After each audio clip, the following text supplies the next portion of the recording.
কিশোরগঞ্জের পাকুন্দিয়া উপজেলার হোসেন্দি ইউনিয়নের ছোট্ট একটি গ্রামের নাম মঙ্গলবাড়িয়া। গ্রামটি লিচুর গ্রাম হিসেবেই বিখ্যাত। লিচুর চাষ করে চাষিদের আর্থিক সচ্ছলতা এসেছে। চাষিদের মতে প্রতিটি গাছে 10 থেকে 12,000 লিচু উৎপন্ন হয় এবং এক এক মৌসুমে মঙ্গলবাড়িয়া গ্রামে প্রায় 8 থেকে 10 কোটি টাকার মতো লিচু বিক্রি হয়। স্থানীয় অধিবাসী জানান, মঙ্গলবাড়িয়া গ্রামে 200 বছর ধরে লিচু চাষ হয়ে আসছে। টকটকে লাল রং, বড় আকৃতির মিষ্টি স্বাদ, গন্ধ, এই হচ্ছে মঙ্গলবাড়িয়া লিচুর বৈশিষ্ট্য।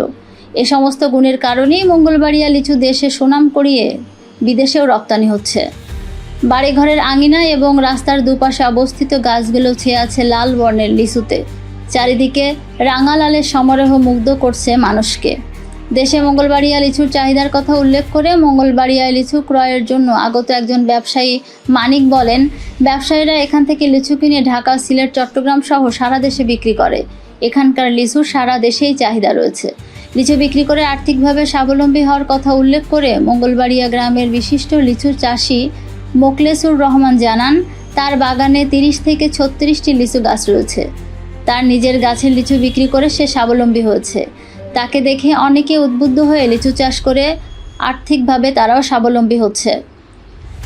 পাকুন্দিয়া হোসেন্দি ইউনিয়নের মানিক বলেন, মঙ্গলবাড়িয়ায় লিচু চাষের ব্যাপারে কৃষি সম্প্রসারণ বিভাগ চাষিদের পরামর্শ ও তদারকি করায় নিয়মিত লিচু চাষিদের লিচুর ফলন ব্যাপকভাবে সমৃদ্ধ হয়।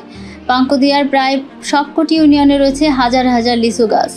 হোসেন্দি ইউনিয়নের সবচেয়ে বেশি রয়েছে মঙ্গলবাড়িয়ায়।